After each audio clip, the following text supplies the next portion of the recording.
agencies, it seems like they're not getting that cooperation, and that may be one of the themes of this next hearing,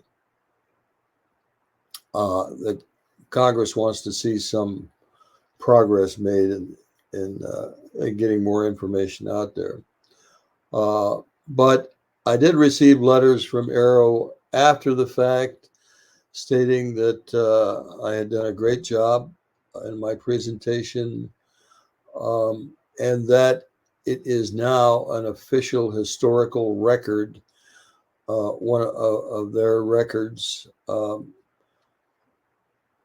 which to me says that basically anyone in Congress can get access to all of my evidence, all of this testimony, uh, and the facts as they occurred, as I recalled them, and as I have researched. So I thought that was a pretty significant acknowledgement by Arrow.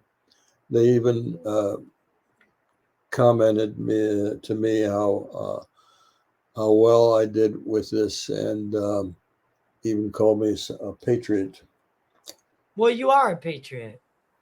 I mean, there's no doubt about that, my friend. But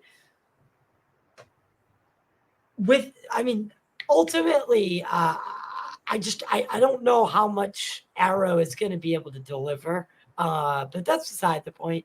Um, do you think that we'll ever truly get a disclosure? Let me just say I'm hopeful. Yeah. Because uh, we still have people in Congress that are uh, very motivated to try to get some answers. If they continue to have the courage to invite witnesses uh, uh, to hearings, open hearings, and keep informing the public publicly with these hearings from these witnesses, I think that will go a long way to starting to crank open some of these secrets. Yeah, I really do. I really, really, really hope so. And I know Tim Burchett, Anna Paulina Luna, Matt Yates, even AOC, all these people. This is the only issue that seems to be bipartisan. So that's a good thing. Let's keep it that way because that's where it needs to be. This is not a political thing. This concerns every person on the face of the earth. Right. So, in your experience, what do you think the agenda is? What is the end game? Well, one thing we haven't talked about is I have written about and convinced that there is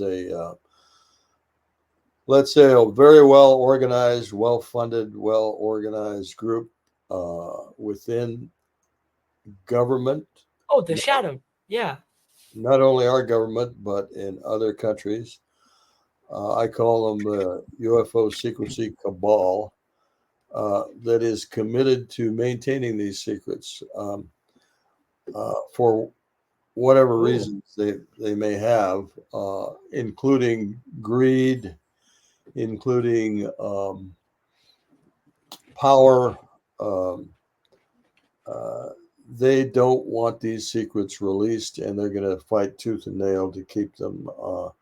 And that's the kind of thing that, and you hear rumblings from some of these people in Congress, and uh, that uh, there is a strong pushback uh, within DoD and the intelligence community to maintain secrecy. And uh, right. so Because we, the public, deserve the answers.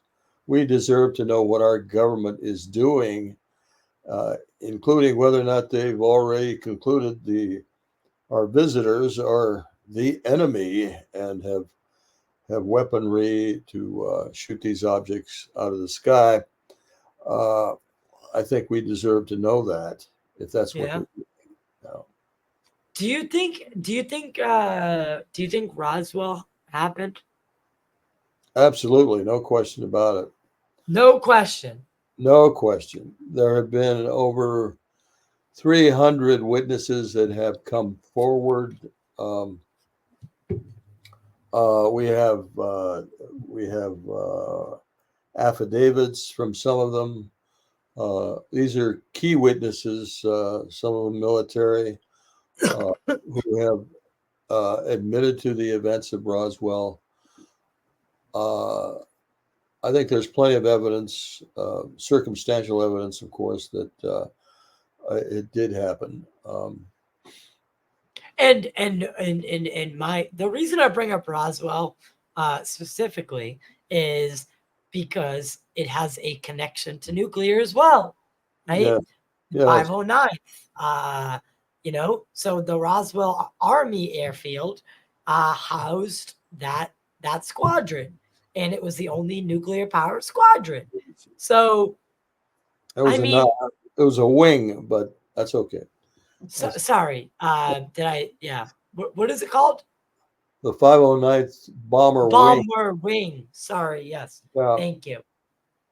they're the ones that dropped The bomb. the bombs on Hiroshima and Nagasaki. Yes. Right. So, and that's what I've always said is to think these guys mistook spaceship for weather balloons, sticks, tape, and tinfoil. I mean, it was a bit outrageous, to say the least. Um, Right. Right. and it seems like the government, the, or like you said, and like Daniel Inouye, in his speech gave, right, that he believes that there's this shadowy government with its own navy, its own army, its own fundraising mechanism, and operates above the law. And it sounds very similar to this UFO cabal. It seems like they want to keep this secret at all costs. And David Grush has recently come out, and talked about how people have been potentially murdered, and I would say definitely murdered to keep this secret. Yeah. Have Well, you had we know from testimonies that many people were threatened with their lives if they spoke about what they knew about Roswell.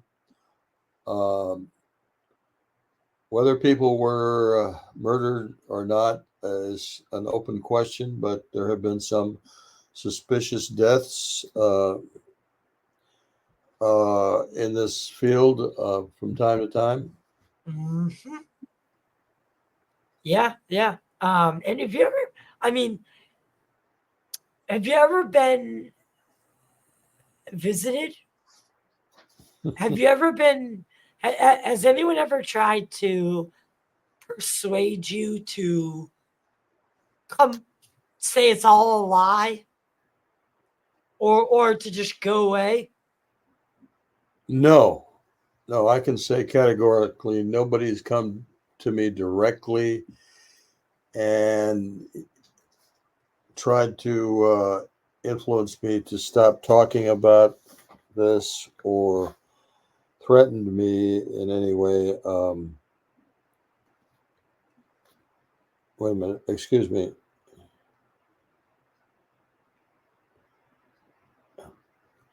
I'm getting notes from my wife here uh, that there have been threats against others, and we have uh, heard this directly from those people that they have been threatened uh, not to speak out. So those threats are going on. Uh, People are frightened. And like I say, this cabal will go to many, or all lengths to keep their secrets. Right. So, and I find it weird that uh, these special access programs, the unacknowledged ones that nobody knows of, right? Uh, um, that not even these black projects that had to do with, some of the ones that have leaked, at least, what they were working on, they all things like anti-gravity.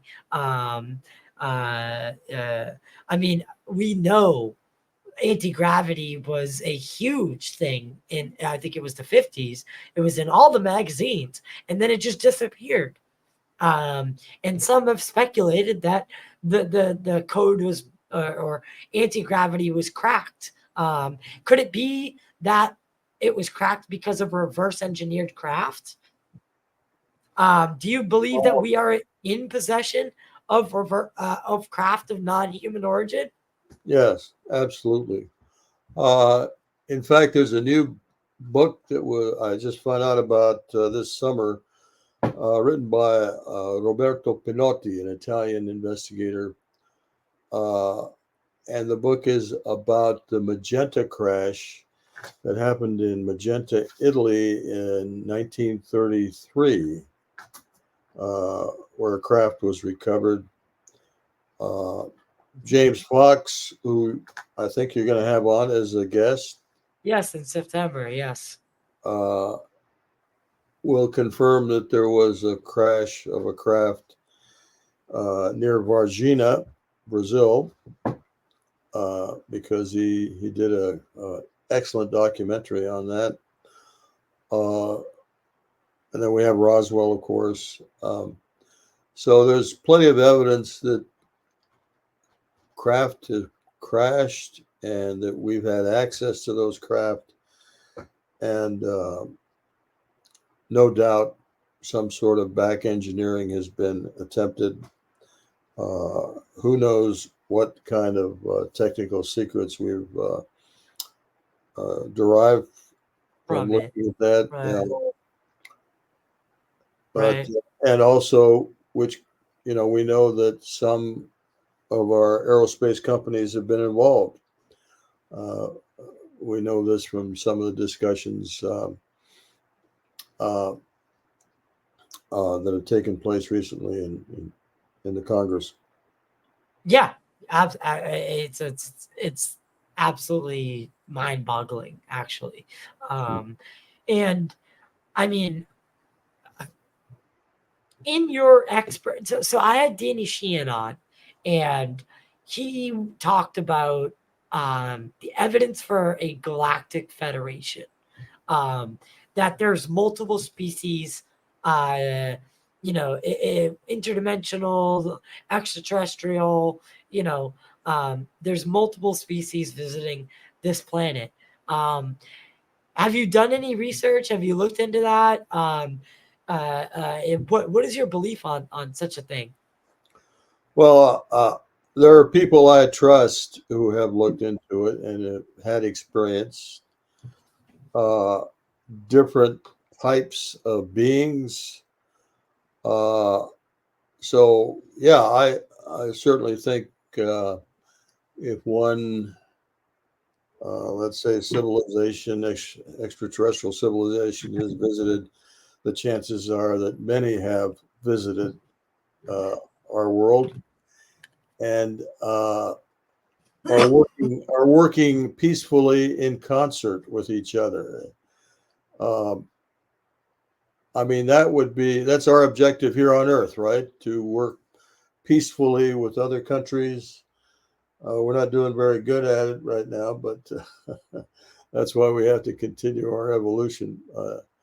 But if you think about civilizations out there that have existed for uh, many, many more years than ours have, maybe they have found a way of getting along with each other and in cooperation with each other.